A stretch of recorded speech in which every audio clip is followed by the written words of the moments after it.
Une fois n'est pas coutume, j'ai amené ma Bible en vrai. Montrer que j'en ai bien une. Ça fait plus pasteur, hein. C'est plus sérieux tout de suite.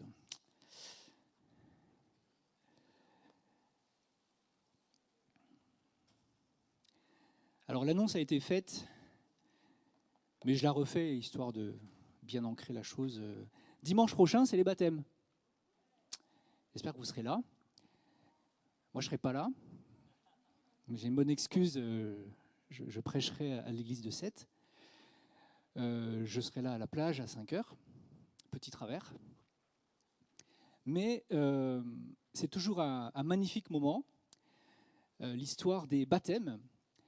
Et ce matin, je me disais en préparant ce message, tiens, c'est comme une introduction finalement à dimanche prochain.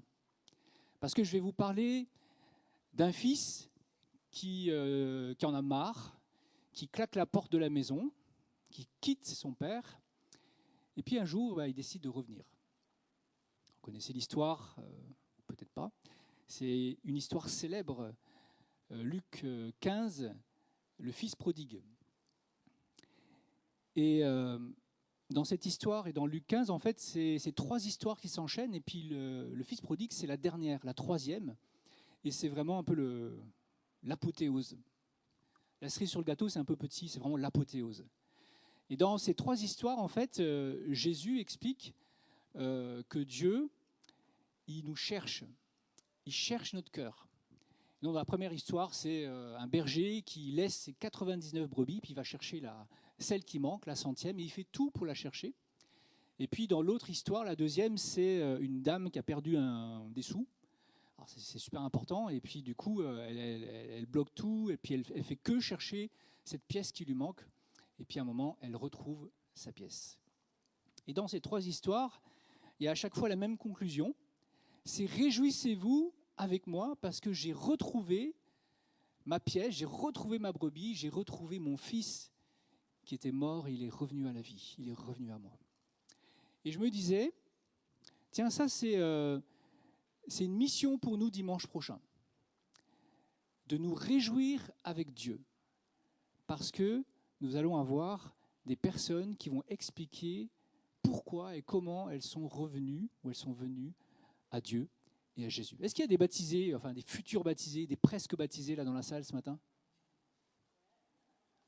Ah ouais, bravo. J'aimerais vous dire et nous dire, il y a une joie spéciale dans le ciel, dans le cœur de Dieu. Et Dieu le dit à 3 reprises ici, il y a une joie immense. Et notre mission dimanche prochain, si vous l'acceptez, c'est d'être réceptif, c'est d'être ces canaux de la joie de Dieu qui est là, qui éclate devant les anges. Ce n'est pas juste la joie des amis, la joie de la famille ou la joie de l'Église. C'est plus puissant que cela, c'est une joie céleste, une joie spirituelle, c'est un moment spirituel. Et on chantait d'ailleurs tout à l'heure, la joie du Seigneur est ma force. Et moi je crois que dimanche prochain, ça doit être un jour de joie. Et il y a une force, il y a un impact, il y a quelque chose qui va toucher les cœurs de ceux particulièrement qui n'ont pas encore fait ce chemin de retour. Alors ça c'est pour dimanche prochain, mais du coup pour aujourd'hui. Je mets mon chrono pour ne pas déborder. Cette joie, c'est la joie du retour. Et je ne sais pas si vous avez déjà connu, été touché par la joie de Dieu quand vous revenez à lui. Je ne sais pas si quand je vous dis la joie du Père pour vous, ça fait écho. On peut savoir, oui, Dieu est joyeux, Dieu a de la joie pour les chrétiens, dont je fais partie, mais connais-tu la joie de Dieu pour toi? Ou est-ce que c'est un souvenir un peu lointain? Ou peut-être ça ne t'a jamais vraiment parlé? Et je voudrais dire ce matin, enfin, une des choses que je voudrais dire, c'est qu'il y a une joie spéciale de Dieu pour toi. Il y a une joie spéciale dans le cœur du Père pour toi. Un jour, tu es venu à lui, tu es revenu à lui, tu lui as donné ta vie. Je pense, sinon tu ne serais pas là ce matin. Vous ne seriez pas là. Mais peut-être tu es là, mais tu n'as pas encore fait cette démarche. Mais il y a une joie de Dieu immense pour toi, spécialement pour toi et pour moi. Et cette joie-là, c'est bon de la connaître. La dernière prédication, il y a 2 semaines, s'intitulait « Plus loin dans le fleuve ». Et ce matin, je voudrais nous proposer « Plus loin dans les bras du Père ». Et donc, je vais vous rappeler ou vous raconter l'histoire du fils prodigue. Alors, je vais faire rapidement. C'est donc un homme qui avait 2 fils, un papa.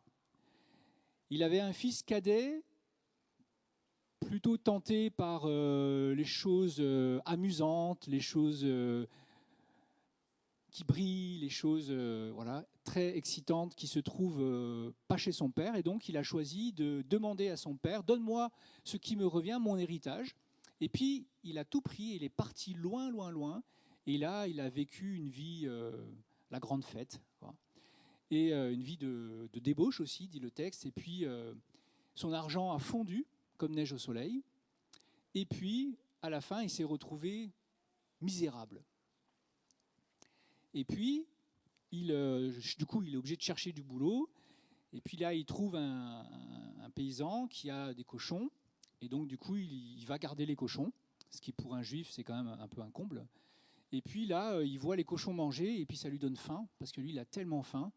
Et il a envie de manger ce que les cochons mangent. Donc, on voit dans cette histoire combien il est tombé bas, en fait. Très bas.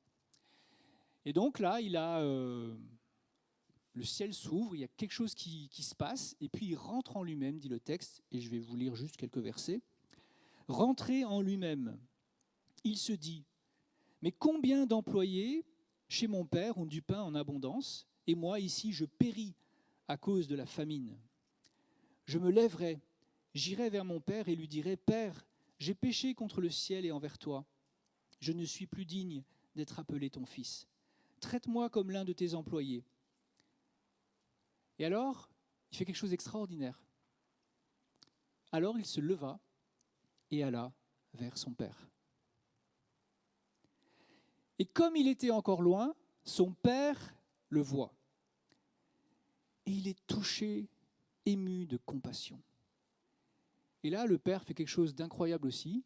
Il court. Il se jette au cou de son fils et il le couvre de baisers. Et là, le fils, il commence à lui dire ce qu'il avait prévu de lui dire. « Père, j'ai péché contre le ciel et envers toi, je ne suis plus digne d'être appelé ton fils. » Mais le père le coupe et dit à ses serviteurs, « Vite, apportez vite la plus belle robe et mettez-la à lui. Mettez-lui une bague au doigt et des sandales pour ses pieds. » Et là, après, il commande à toute sa maison de tuer le veau gras, de faire une immense fête parce que son fils est de retour. Et dans l'histoire, il y a un 2e fils, le grand frère, le fils aîné, qui lui, il a toujours été le bon fils, sérieux, il est resté à la maison, il travaillait, etc. Et là, il se met dans une colère, une immense colère, parce qu'il trouve totalement injuste que le père se plie en 4 et accueille le fils de cette manière, alors que lui a été fidèle, lui, il est resté à la maison, lui, il a été un bon fils, meilleur que son frère. Et puis lui, il n'a rien eu.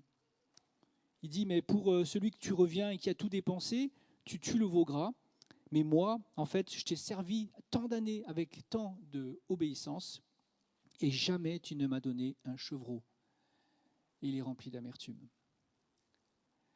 Et à la fin de l'histoire, la finale, c'est réjouissez-vous, réjouissez-vous, parce que il est revenu, mon fils est revenu. Alors on pourrait croire que cette histoire ne parle que d'une conversion. Et le titre est trompeur. Souvent dans nos Bibles, et d'ailleurs on connaît le fils prodigue. Mais c'est trompeur en fait. Parce que le fils prodigue, le fils qui est parti et puis qui est revenu, c'est qu'un des personnages de l'histoire. Mais il y en a 3 personnages. Et les 3 sont d'égale importance, rien que dans les versets qui leur sont accordés. Et pourquoi Jésus raconte cette histoire ? Ben, quand on le remet dans le contexte, on comprend qu'en fait, Ce que Jésus veut révéler, c'est son Père. En fait, ce que Jésus est en train de dire, c'est que mon Père, c'est quelqu'un qui vous cherche, c'est quelqu'un qui te cherche et qui laissera tout tomber pour te retrouver, pour te trouver. Il n'a de cesse de nous chercher. On pourrait croire que cette histoire ne parle que d'une conversion.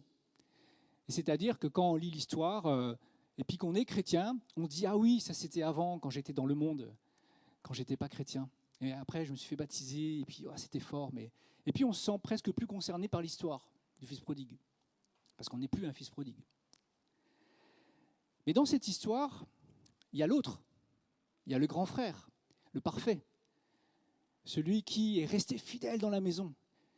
Et celui-là, il parle de qui, à votre avis ?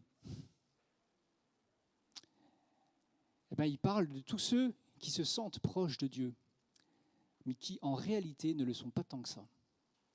Et c'est là où je voudrais nous interpeller ce matin, c'est d'interroger où es-tu par rapport à Dieu, par rapport au cœur de Dieu. Certes, tu es là ce matin dans l'église, donc c'est un bon signe déjà, hein. Peut-être tu as prié ce matin ou hier et tu as lu la Bible cette semaine, donc les signaux comme ça vont bien. Mais qu'est-ce que Dieu attend de cette relation qu'il a établie avec toi par Jésus-Christ ? Qu'est-ce que Dieu attend ? Et je trouve que dans ce texte, il y a une vérité puissante. Et c'est cette vérité que j'ai à cœur de nous partager ce matin. L'image forte et marquante de cette histoire, alors j'avais un... Non, si tu peux revenir sur l'image... La deuxième, du coup. Voilà. Alors, c'est Chagall qui a fait cette peinture. Et voilà, il y a plusieurs versions d'une même histoire de Chagall. Et l'image forte de cette histoire, pour moi, le moment puissant de cette histoire, c'est ce moment-là. C'est le moment où le père court au-devant de son fils, qui se jette à son cou et qui le couvre de baisers. Et c'est comme s'il le disait « Tu m'as tellement manqué. Tu m'as tellement manqué. » Et vous voyez que Chagall en a fait le centre de ses tableaux. Ce père qui accueille son fils, il pose la tête là contre son sein. Et il y a un moment d'intimité, les autres sont un peu éloignés pour montrer que c'est comme une bulle. Et il est là, tout collé contre son père. Et je crois que ce matin, cette image nous appelle. Je crois qu'il y a un appel à travers ça. Cette image, elle nous dit que l'amour du Père pour chacun de nous, pour toi et moi, est inconditionnel. Le Fils, il est comment quand il est là, dans les bras du Père ? Eh bien, très certainement, il devait être sale, il devait puer, il avait passé du temps avec les cochons, il avait des habits, des haillons, pleins de trous, pleins de mites, sales. Et pourtant, que fait Dieu, le Père ? Il le prend, il le serre contre lui. Il doit sûrement salir ses propres vêtements. Il doit sûrement respirer cette odeur qui sent mauvais. Mais rien ne l'empêche de le prendre, de le serrer avec tellement de tendresse et de force. Et ça, c'est une vérité profonde de Dieu envers chacun de nous. C'est que quel que soit où nous sommes, le désir de Dieu, c'est ça. C'est pour cela qu'il a donné Jésus-Christ. Pas pour qu'on reste juste des bons chrétiens qui viennent, mais qui restent à distance. Il a donné Jésus-Christ le plus précieux pour te dire tu es plus précieux que tout. Tu es plus précieux que tout. Et là où je te veux, c'est dans mon cœur. C'est près de moi. Je t'aime, toi. Pas ce que tu fais ou ne fais pas. Pas ce que tu réussis ou ce que tu rates. Je t'aime, toi. Et on a du mal à comprendre ces choses si simples, si évidentes. On a du mal à garder, à ne pas oublier ces vérités si simples. Que Dieu t'aime, toi. Et à cause de cela, il veut toi. Il te veut, toi, près de son cœur. Il m'est remonté un souvenir ce matin,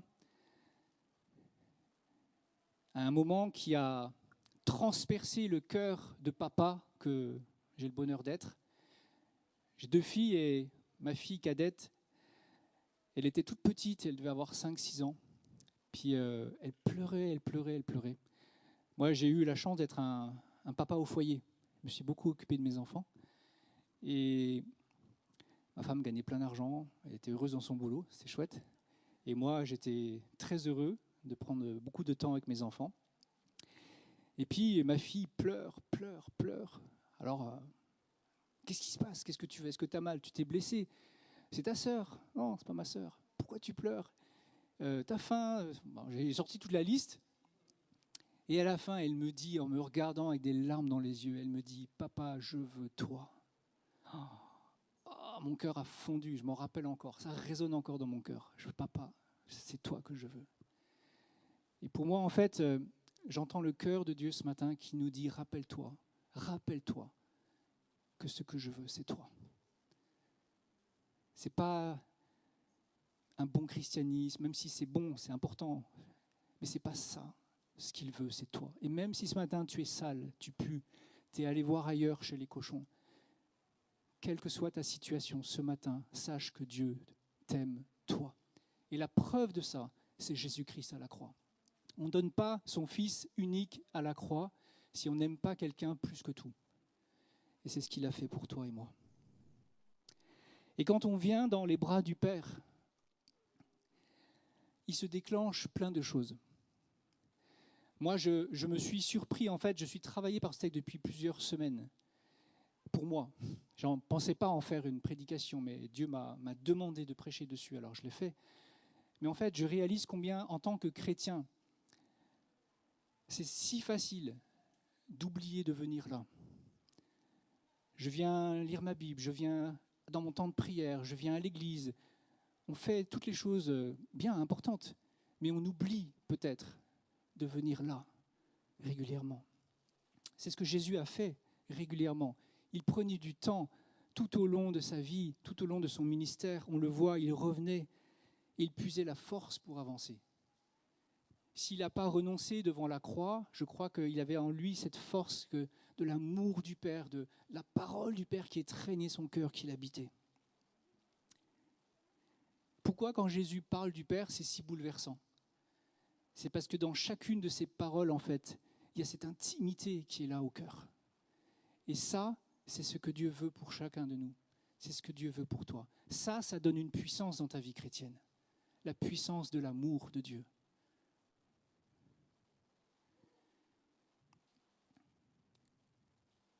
Connais-tu la joie du Père pour toi? Si tu ne la connais pas, elle se trouve là.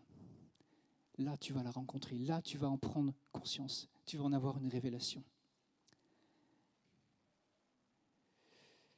Vous savez comment un fils se construit? Eh bien, dans la parole de Dieu, un fils et une fille se construisent grâce au regard du Père et à la parole du Père. C'est fondateur. Ça fonde des choses en nous. Et ces choses-là, on les entend surtout dans ce cœur à cœur, dans ces moments d'intimité, de profondeur. On peut aller plus loin dans les bras du Père. Et je vous invite à méditer cela.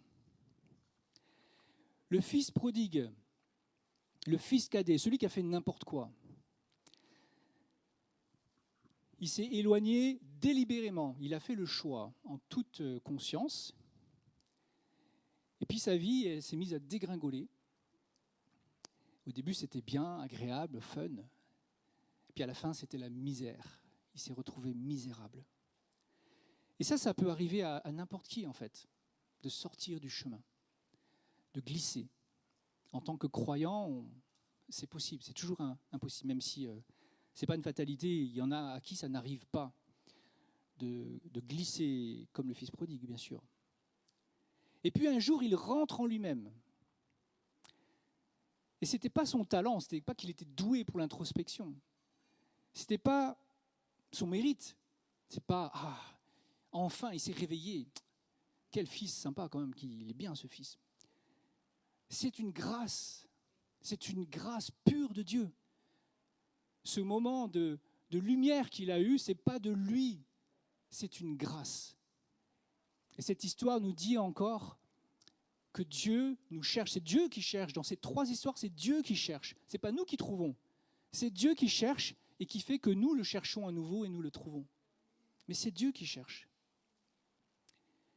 Le Saint-Esprit nous cherche même jusqu'au séjour des morts, dit le psaume 139. Si tu es là-bas, même là-bas, j'irai te chercher. Rentrer en soi. Littéralement, c'est venir jusqu'à l'intérieur de soi. Il se dit la vérité. Je ne sais pas si ça vous arrive, ça, de vous dire la vérité. Moi, je crois que ce n'est pas si simple. C'est pas si simple. Mon épouse est allemande. La culture, là-bas, c'est cash. Si tu pues, elle te dit tu pues. Alors, heureusement pour moi, mon épouse est venue habiter en France. C'est qu'elle a un côté qui n'est pas si allemand que ça, et elle cherchait autre chose. Et donc, moi, elle ne me dit pas des phrases comme ça, mais elle m'en dit d'autres. Cash. Et parfois, la vérité, ou même des enfants, des fois ça sort de la bouche des enfants, mais c'est vrai ça. Ah ben, ça ne fait pas plaisir, on n'aime pas ça. On n'aime pas ça. Alors du coup, on rechigne, on dit non, t'as pas dit n'importe quoi et tout. Et puis, quelques heures après, on revient et on dit bon, en fait, t'avais un petit peu raison. Se dire la vérité. Je crois qu'on a besoin de calme, de recul pour la voir, cette vérité, pour la reconnaître. Et donc, je vous propose une chose très simple à faire cet été, puisque l'été pour moi, mais je pense pour nous tous, ça signifie un peu moins de rythme, moi j'espère pour vous, un peu moins de rythme, un peu moins de sollicitation, un peu moins d'agitation, et je vous encourage à prendre du temps pour vous dire la vérité. Et puis si vous avez besoin d'aide, aidez les autres, demandez à d'autres aussi qui vous aiment, de vous aider, de dire un petit peu de vérité, une bonne dose. Parce qu'on a besoin de ça. Se dire la vérité. Extrayez-vous, je ne sais pas si c'est français ça, bon, sortez de l'agitation qui caractérise quand même nos vies, de cette course un peu sans fin. Mais l'été, il y a un peu de pause, je trouve. Puis la chaleur, ça ralentit un peu tout. Et vraiment, devant Dieu, dans la présence de Dieu, cherchez une vérité sur vous-même. Une fois qu'on se dit la vérité, je trouve qu'il y a une erreur à ne pas faire.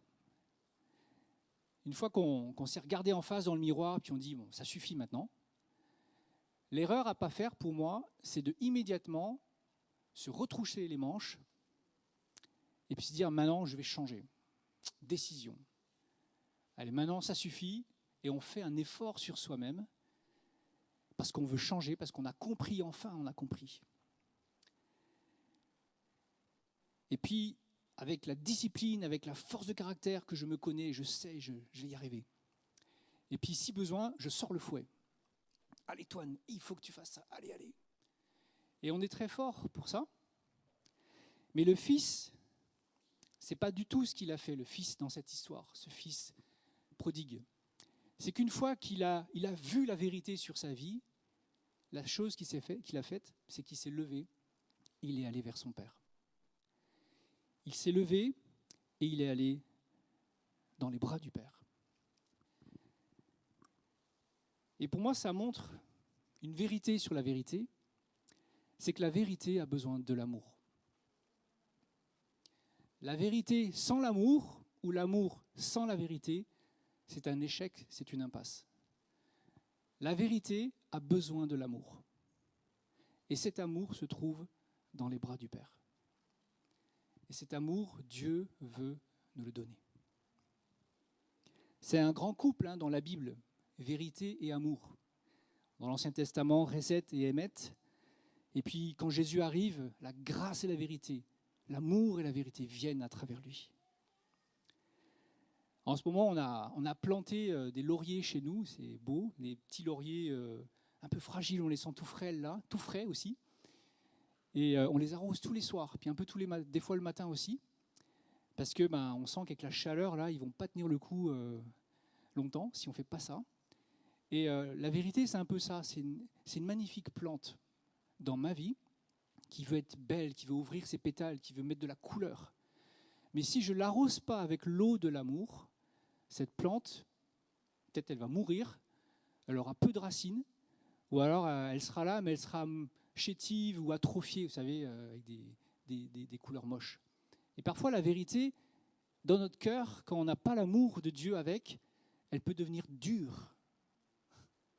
Parfois, la vérité, elle peut devenir dure en nous. Dure envers nous-mêmes et peut-être dure envers les autres.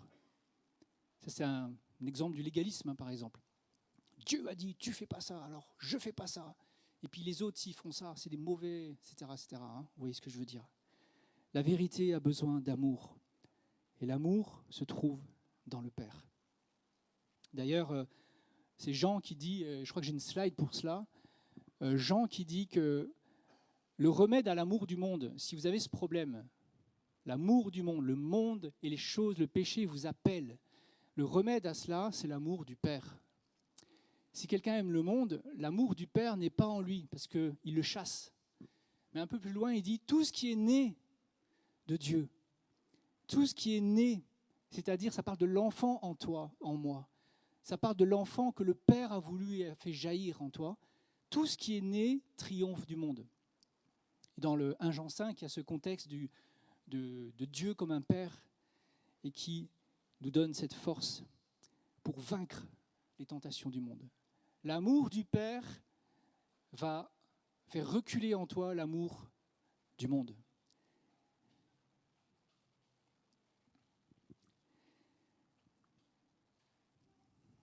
Et dans la Trinité, d'ailleurs, on voit que chacun a un rôle par rapport à l'amour. Le Père, c'est la source de l'amour. Le Fils, c'est le révélateur, c'est celui qui le manifeste, qui le concrétise. Et la croix est la plus grande des concrétisations. Et puis le Saint-Esprit, que nous avons accueilli ce matin, et qui était là, qui est là, que nous avons même pour certains ressenti. Le Saint-Esprit, c'est celui qui fait déferler l'amour comme une vague encore et encore sur ton cœur. Et qui nous conduit dans l'expérience de son amour. Parce que l'amour, ça peut être juste une théorie. Ouais, je sais que Dieu aime les gens. Dieu m'aime, mais tu n'en as jamais eu l'expérience. Et le Saint-Esprit est la personne de la Trinité qui te conduit dans l'expérience de la vérité que Jésus-Christ a concrétisée pour toi. Vous voyez combien Dieu, dans sa Trinité, amène avec puissance toutes ces choses. Et il y a une telle cohérence. Une telle cohérence. Nous pouvons aller plus loin dans les bras du Père. Nous sommes appelés même à aller plus loin dans ses bras. Parce que là, dans ses bras, la vérité en nous explose, prend toutes ses couleurs, prend des racines. Il y a des choses puissantes qui s'y passent. La vérité a besoin d'amour et c'est exactement le problème du grand frère, en fait. Et le problème qui nous guette tous en tant que croyants, chrétiens. Il y a tant d'années que je te sers. Et jamais je n'ai désobéi à tes ordres. Et à moi, jamais tu n'as donné un chevreau pour me réjouir avec mes amis. Pour moi, ce fils aîné-là, il représente tous ceux qui restent à côté. D'ailleurs, dans l'histoire, il ne rentre pas dans la maison. C'est même le père, il fait comme pour son petit frère, le père, il sort devant lui pour l'appeler, rentre dans la maison, viens faire la fête avec nous. Et en fait, il représente tous les chrétiens qui, à un moment de leur vie, sont à côté. Ils ne sont pas loin, mais ils ne sont pas dans les bras du Père. Ils sont à côté. Ils restent à distance. Il s'est appliqué à servir. Il a été très consciencieux. Il a obéi de son mieux au commandement. Mais il a oublié de connaître son Père. Il a oublié d'entretenir et de chercher le papa. Et Dieu est devenu son patron. Dieu est devenu son maître. Mais Dieu n'était plus son père. Et d'ailleurs, quand il parle de lui, c'est significatif dans l'histoire, il dit il est comme un esclave, comme un serviteur, mais il ne se définit pas comme un fils. Et je trouve que cette glissade, elle nous guette tous. Elle nous guette tous. Parce que l'amour du Père, c'est un combat. C'est un combat. spirituel. Le diable s'oppose toujours à ce qu'on connaisse Dieu comme un Père aimant. C'est pas pour rien que quand Dieu a donné ses commandements, parce que quand je dis tout cela du fils du grand frère, je dis pas que c'est vain de obéir à Dieu avec fidélité et d'être sérieux et scrupuleux là-dedans. C'est bien, c'est bon au contraire.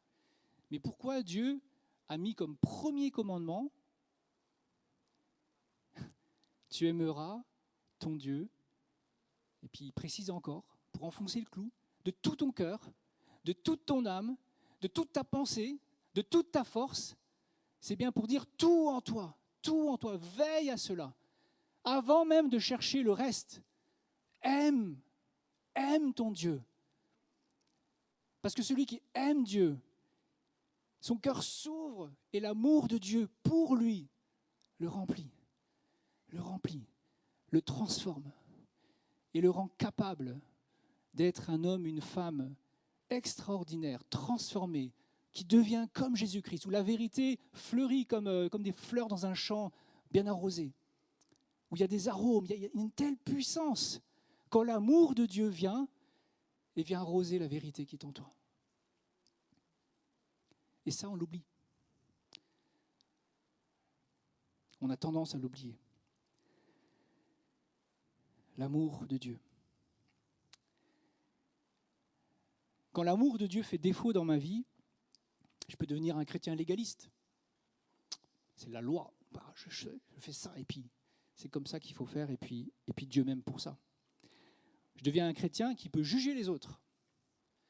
Je peux devenir un chrétien comme dans cette histoire rempli d'amertume, de colère. Je ne sais pas pourquoi. Mais tous ces nœuds en fait de nos cœurs, profonds parfois on ne les comprend même pas, se dénouent dans les bras du Père. Dans les bras du Père.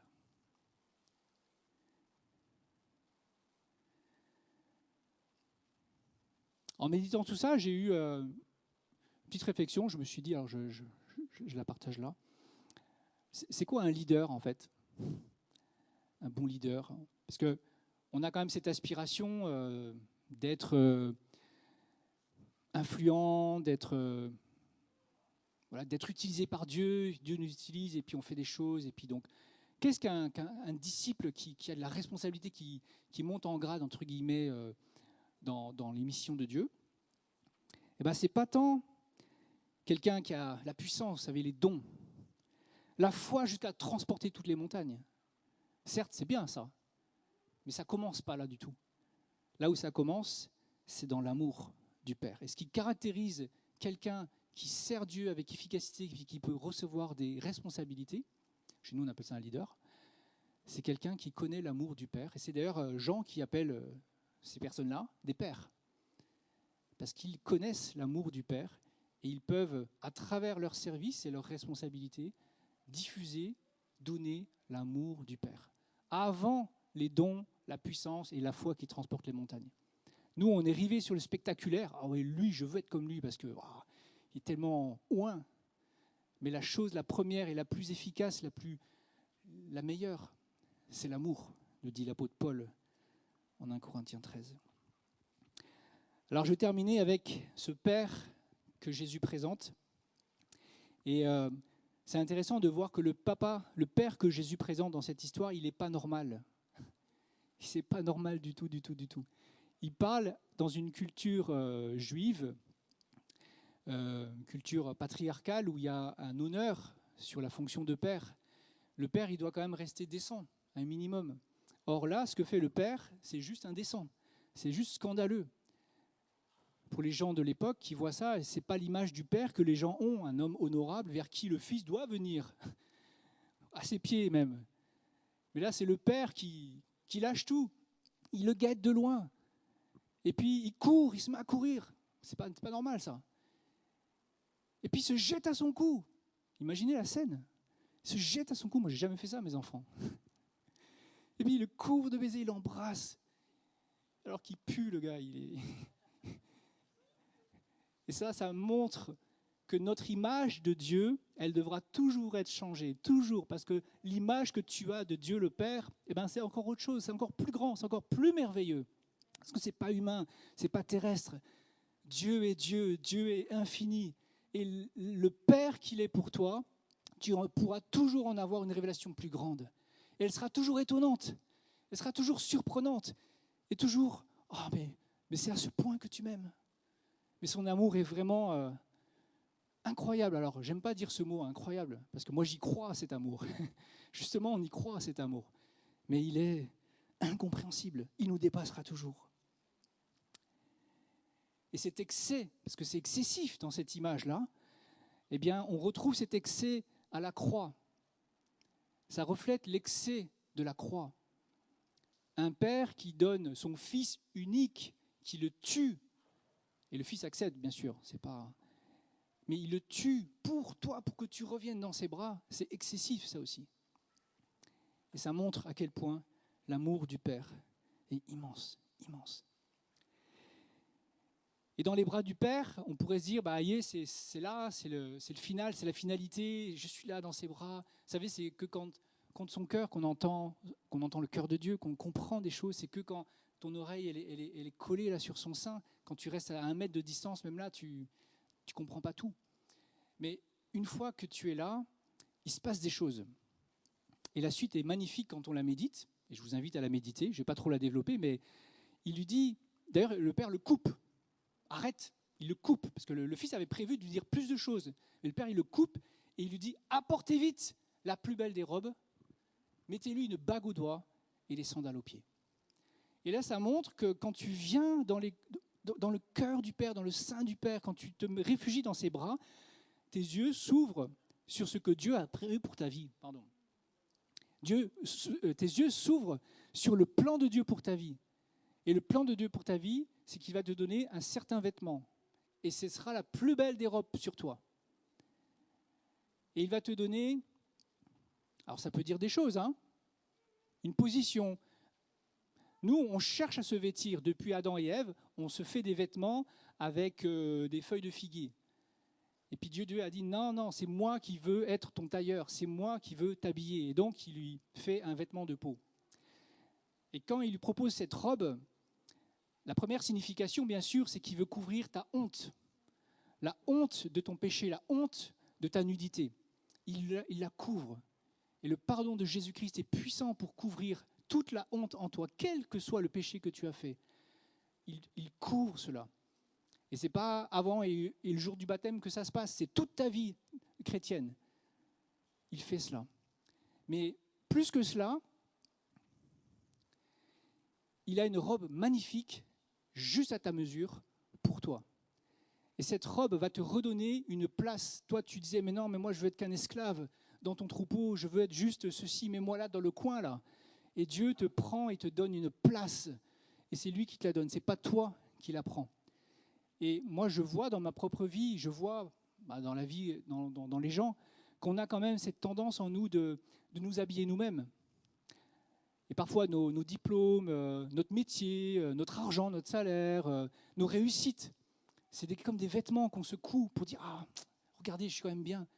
Mais Dieu veut que tu te dépouilles simplement de ça pour recevoir sa robe à lui. Et c'est dans le sein du Père que ça se déclenche, ça se passe. Et que là, Dieu te positionne.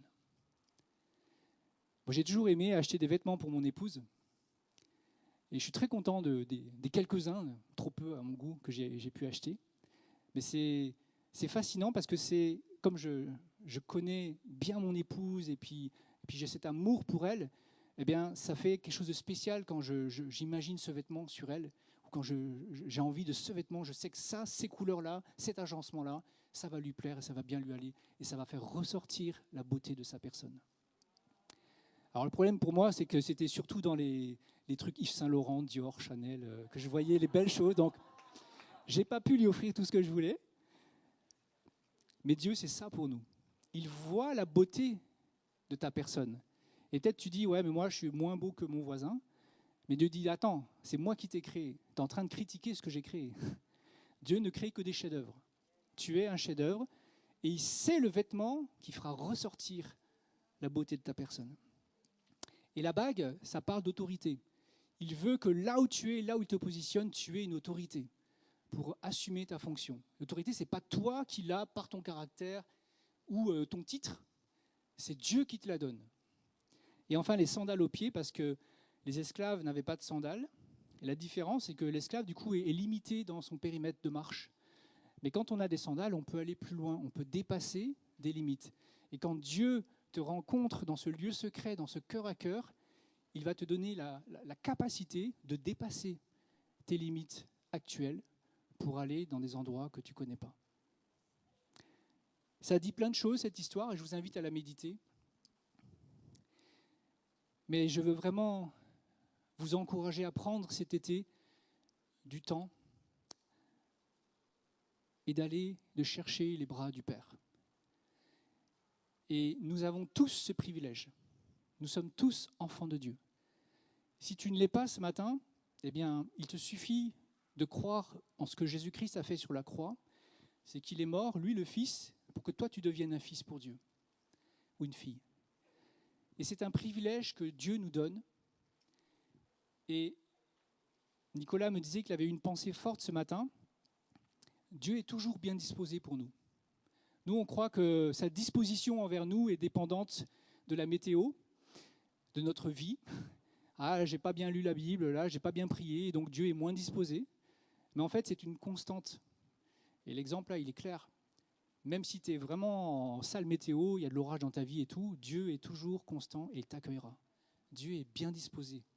Alors, prenons le temps, cet été, mais on est l'été, donc c'est dès aujourd'hui, pour avoir ces temps privilégiés et de venir dans les bras du Père et de chercher peut-être cette robe, cette bague, ces sandales qui vous manquent peut-être, ou cet amour qui vous manque. Il y a des choses extraordinaires à trouver dans ce lieu-là. Plus loin, dans les bras du Père. Et c'est le Saint-Esprit qui nous y conduit. Inviter l'équipe de louanges à revenir et on va terminer avec un chant pour méditer ça.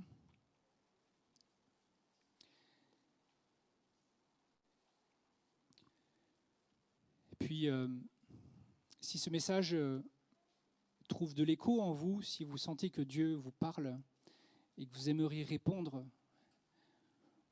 vous pouvez le faire et je vous invite à le faire comme ça, simplement de vous lever.